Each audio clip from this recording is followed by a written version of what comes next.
Hello guys, good afternoon to all of you student. आज हम लोग पढ़ने जा रहे हैं माइक्रोबायोलॉजी का एक इम्पॉर्टेंट टॉपिक, वो है स्टेरलाइजेशन। ठीक है, तो स्टेरलाइजेशन में हम लोग क्या देखेंगे, बहुत ही इंपॉर्टेंट टॉपिक है ये। एग्जाम पॉइंट ऑफ व्यू से तो सबसे ज़्यादा इम्पॉर्टेंट है ये, 14 मार्क्स में पूछा जाता है दोस्त, अंडरस्टैंड। और दूसरी ये बात है कि ये टॉपिक माइक्रोबायोलॉजी का है, तो आप लोग अच्छे से पढ़िएगा। स्टेरलाइजेशन क्या होता है? Sterilization is a process by which an article surface or a medium become free from the micro organism. देखो, कोई भी पार्टिकल है, कोई भी आर्टिकल है या कोई भी सरफेस है हॉस्पिटल में, जो भी सरफेस आर्टिकल यूज हो रहा है, जो भी, जैसे मान के चलो हॉस्पिटल में सिरिंज यूज हो रहा है या तो ऑपरेशन का सामान जो भी होता है सब यूज हो रहा है, उसको हम लोग बिना स्टेरलाइज किए हम लोग यूज नहीं कर सकते, अंडरस्टैंड। तो स्टेरलाइजेशन उसी को बोलते हैं। देखिए, sterilization is a process by which the article surface or a medium become free from all the micro organism, understand. Micro organism से हम लोग फ्री करते हैं, both in vegetative and sporing, मतलब कि वो वेजिटेटिव, जो एक वेजिटेटिव मेथड होता है, एक स्पोरिंग होता है, अंडरस्टैंड। ये दोनों से हम लोग उसको फ्री करते हैं।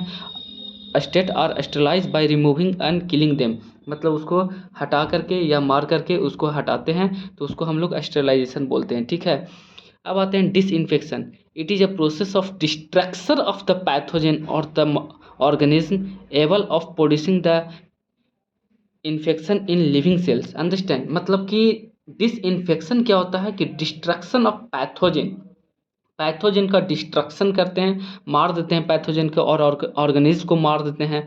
जो एबल है प्रोड्यूसिंग इन्फेक्शन, जो इन्फेक्शन प्रोड्यूस करने लायक है उसको हम मार देते हैं, अंडरस्टैंड। उसी को हम लोग डिसइंफेक्शन करते हैं। लेकिन but not necessary all sports या स्पोर्ट्स और ऑर्गेनिज्म में नॉट बी किल देम। इसमें डिसइंफेक्शन में क्या होता है ना कि इसमें सारे ऑर्गेनिज्म नहीं मरते हैं, अंडरस्टैंड। या तो स्पोर नहीं मरेंगे अच्छे से, या तो ऑर्गेनिज्म नहीं मरेंगे, तो इसको डिसइंफेक्शन बोलते हैं इस प्रोसेस को।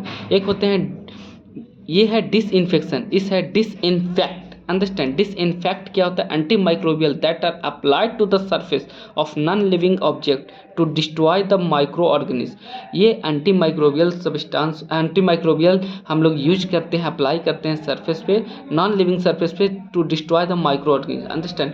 माइक्रो ऑर्गेनिज्म को मारने के लिए इसको बोलते हैं डिसइंफेक्ट, अंडरस्टैंड। अब देखिए, एंटीसेप्टिक केमिकल हम लोग यूज करते हैं, chemical that can be safely applied on the living tissue to prevent the infection. ध्यान से समझना, इसमें क्या फ़र्क है, इसमें क्या फ़र्क है, ये सब लिखना होगा आपको। जैसे मैं पढ़ा रहा हूँ वैसे ही लिखना है, अंडरस्टैंड। जहाँ ना समझ में आप कमेंट में ज़रूर पूछना कि हाँ सर यहाँ समझ में नहीं आया है। अब आते हैं हम लोग पर्पज ऑफ स्टेरलाइजेशन। क्या पर्पज है, हम लोग क्यों पढ़ रहे हैं sterilisation, understand. To render the article free from the pathogen, मतलब कि हम लोग छुटकारा पाने के लिए पैथोजन, जो भी आर्टिकल, मान के चलो ये भी सिरिंज है, तो इसमें जो भी माइक्रो ऑर्गेनिज्म या जो भी पैथोजन लगा होगा उससे हम लोग छुटकारा पाने के लिए हम लोग ये पढ़ते हैं स्टेरलाइजेशन। तो पर्पस तो यही है हम लोग का। दूसरा क्या है? To make the complete destruction of the micro organism, understand. Micro organism की पूरी तरीका से बर्बाद करना, अंडरस्टैंड, वो मेरा दूसरा पर्पस है, understand. To sterilise the instrument and equipment use in the surgical particle, understand. जो भी सर्जिकल मतलब जो भी सर्जरी में यूज होता है पार्टिकल, उसको हम लोग स्टेरलाइज करने के लिए मतलब ये यूज करते हैं। तो ये तीसरा पर्पज हो गया। To keep the article in such a condition that all the ready for the use any time, मतलब हम लोग स्टेरलाइज करके रखते हैं हर एक सामान को हॉस्पिटल में, ताकि अगर इमरजेंसी में कोई भी पेशेंट आए या तो कभी भी पेशेंट है तो वो सामान मेरा स्टेरलाइज रहना चाहिए। जो भी हम ऑब्जेक्ट यूज कर रहे हैं हॉस्पिटल में, जो भी ऑब्जेक्ट यूज कर रहे हैं सर्जरी के टाइम, वो स्टेरलाइज रहनी चाहिए कम्प्लीटली, अंडरस्टैंड। तो वो सेफ रहता है, हेल्दी रहता है पेशेंट और स्टाफ के लिए। अब देखिए, मेथड ऑफ स्टेरलाइजेशन दो तरीका के मेथड होता है, एक फिजिकल स्टेरलाइजेशन और एक केमिकल स्टेरलाइजेशन, अंडरस्टैंड। तो जो फिजिकल स्टेरलाइजेशन होता है, ये सारे हम लोग, ये चार्ट आपको बनाना होगा, जो भी ये और चार्ट है बना हुआ है यहाँ पे ना, अंडरस्टैंड। फिजिकल एंड केमिकल, जैसे यहाँ पे डायग्राम दिया हुआ है वैसे ही आप लोग को एग्जाम में लिखना है, नहीं तो फिर दिक्कत हो जाएगा। फिजिकल देखिए, फिजिकल में है natural heat, radiation and filtration, understand. अब देखिए, नेचुरल में आता है सनलाइट, अंडरस्टैंड। सनलाइट के मदद से कितने भी ऑब्जेक्ट या पार्टिकल रहते हैं जो स्टेरलाइज किया जाता है, अंडरस्टैंड। ये ज़्यादा सेफ नहीं रहता, लेकिन हीट, अब देखा जाए हीट में दो चीज़ आता है, एक ड्राई हीट, एक मॉइस्ट हीट। ड्राई हीट में देखिए red heat, flaming inclination, hot air oven, infrared. Understand. यहीं पे अगर मॉइस्ट हीट में देखा जाए तो मॉइस्ट हीट में तीन चीज़ देखते हैं, below 100 degree, at 100 degree and above 100 degree. ध्यान से समझना दोस्त, इसको ध्यान से समझना ताकि आप लोग को ये ना कहीं भी डाउट हो, थोड़ा सा भी दिक्कत हो, आप कमेंट में ज़रूर पूछना। आप लोग पूछते हैं तो हमें खुशी होता है कि हाँ कोई क्वेश्चन पूछा है, मतलब पढ़ रहा है कोई। अंडरस्टैंड। अब देखिए ड्राई हीट में तो रेड हीट, फ्लेमिंग, इंक्लिनेशन सब एक एक करके हम लोग देखेंगे अच्छे से। मॉइस्ट हीट में तीन चीज़ है, एक below 100 degree, at 100 degree and above 100 degree. Understand. Below 100 degree में पॉस्चराइजेशन पढ़ते हैं दोस्त, एंड एट 100 डिग्री में क्या पढ़ते हैं, बॉइलिंग और टेंडराइजेशन, एंड एबव 100 डिग्री में ऑटोक्लेव पढ़ते हैं। यहीं पे अगर देखा जाए रेडिएशन में तो दो तरह के होता है, एक नॉन आयनाइजिंग, एक आयनाइजिंग। अंडरस्टैंड। और फिल्ट्रेशन में क्या होता है, इसमें ये जो है ना ये ज़्यादा इंपॉर्टेंट नहीं है, फिल्ट्रेशन और मैकेनिकल। इसमें अपसेस्टर हम लोग यूज़ करते हैं, filter, asbestos, membrane filter, understand, standard glass and ये एक और फिल्टर यूज़ करते हैं। अब देखना ये है कि केमिकल में दो चीज़ यूज़ करते हैं, एक लिक्विड एक गैस। अंडरस्टैंड। अब आते हैं केमिकल में, देखना ये है, केमिकल हम लोग साइड से अलग से पढ़ लेंगे, अभी देख लेते हैं पहले फिजिकल को। तो फिजिकल में जो भी अब हम लोग पढ़ेंगे ध्यान से पढ़ना।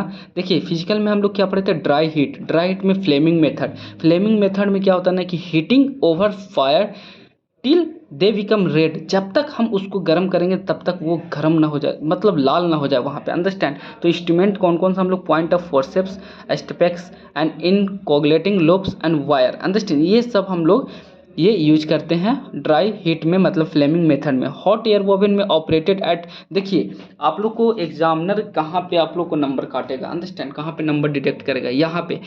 अगर ये चीज़ नहीं ना लिखेंगे आप कि 50 डिग्री टू 300 डिग्री, 160 डिग्री से फॉर वन आवर, ये चीज़ अगर नहीं लिखेगा ना तो एग्जामिनर आपको नंबर देगा ही नहीं। तो ये चीज़ आप लोग को ध्यान से लिखना, और कौन सा इंस्ट्रूमेंट को आप कर रहे हैं वो चीज़ देखना। तो hot air oven operated at 15 to 300 degree Celsius. Understand. ये इतना सेल्सियस पे किया जाता है। और दूसरा 160 डिग्री सेल्सियस फॉर 1 आवर, अगर इतना सेल्सियस पे रखते हैं 160 डिग्री पे, तो 1 घंटा के लिए आप रखें, वो स्टेलाइजेशन हो जाएगा। जैसे में glass wall, forceps, scissors, scalpel, understand, swabs, liquid paraffin dish, मतलब बहुत सारे जो लिखा हुआ है पार्टिकल वो है, अंडरस्टैंड, ऑब्जेक्ट है वो। अब आते हैं inclination, extent method for the rapid destroying material at the 800 degree. अब देखो ये यहाँ पे 300 तक जा रहा था, यहाँ 800 डिग्री सेल्सियस पे ले जा रहे हैं। Object burn and convert into the toss. Understand. अब देखिए pathological material, contaminated cloth and plastic material, ये सब मटेरियल को हम लोग यहाँ पे स्टेलाइज करते हैं। मॉइस्ट हीट में क्या होता है, पॉस्टुलाइजेशन क्या था, बिलो द 100 डिग्री। अब इसमें होल्डर मेथड और फ्लैश मेथड, ध्यान से समझना। यहाँ पे कुछ ये चलाया हुआ है, कलर चलाया हुआ, लेकिन आप लोग अच्छे से देखना, ये होल्डर मेथड है जिसमें hold for 30 minute at 60 degree Celsius. ये लिखना बहुत ज़रूरी है दोस्त, नहीं तो आपको फेल कर दिया जाएगा।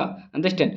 फ्लैश मेथड में क्या है कि flash for 15 to 20 second, understand, at 72 degree Celsius, then quick cooling at the 13 degree Celsius. Example milk आता है किसका, पॉस्चराइजेशन का एग्जाम्पल आता है। फ्लैश मेथड में क्या कर रहे हैं दोस्त, flash for 15 to 20 second at 72 degree Celsius, 72 degree Celsius पे हम लोग 15 से 20 सेकेंड तक उसको फ्लैश करेंगे, गर्म करेंगे, एंड देन क्विक कूलिंग, और उसको तुरंत ठंडा पे रखेंगे 13 डिग्री सेल्सियस पे। अंडरस्टैंड। इसमें एग्जाम्पल मिल्क आता है। अब आते हैं boiling at 100 degree Celsius. Boiling में क्या करते हैं कि बॉइलिंग इज एन इंस्ट्रूमेंट, देखो boiling an instrument or article immersed fully in the boiling water at 100 degree for 10 minutes. देखिए जहाँ पे कलर किया गया है ना वो बहुत इंपॉर्टेंट पॉइंट है।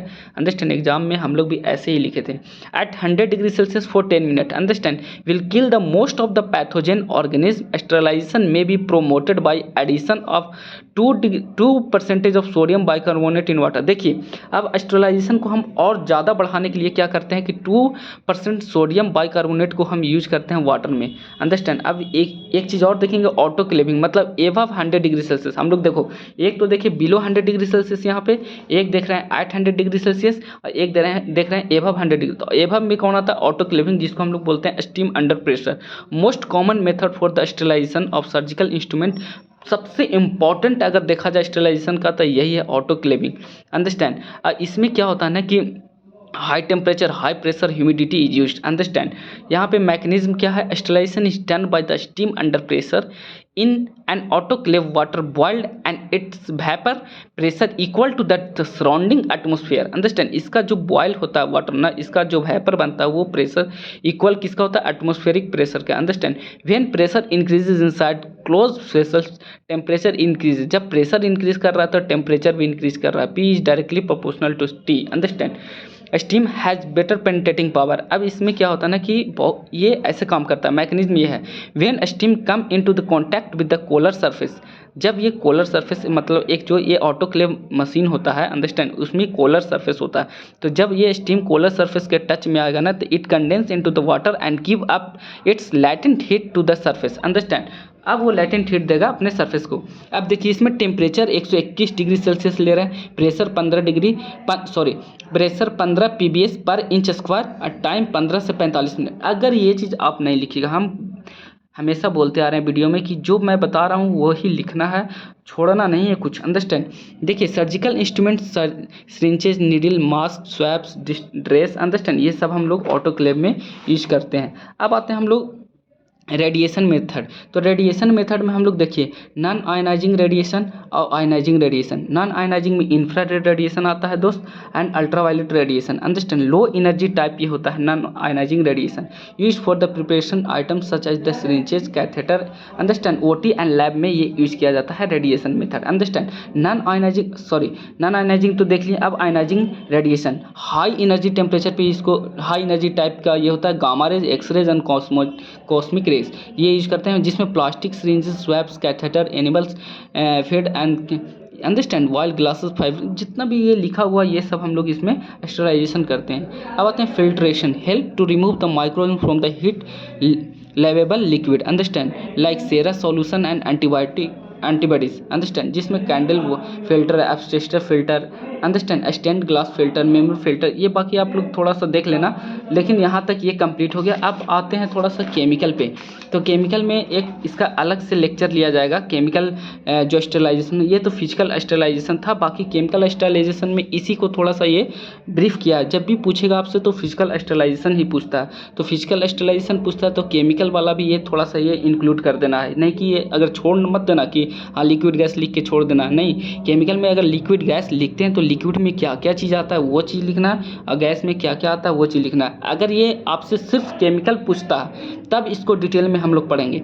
तो जैसे देखिए केमिकल में लिक्विड है तो लिक्विड और गैस, लिक्विड में alcohol, aldehyde, phenol, halogen, heavy metal, sulphate. Understand, इसमें फॉर्मल्डिहाइड एंड इथाइलिन ऑक्साइड। तो ये चीज़ अपना कंप्लीट हो गया स्टरलाइजेशन। 10 मिनट का वीडियो है दोस्त, जितना ज़्यादा आप शेयर करो, और बाकी जो भी नए बच्चे आ रहे हैं कॉलेज में उनको बताओ अपने चैनल के बारे में। Thank you.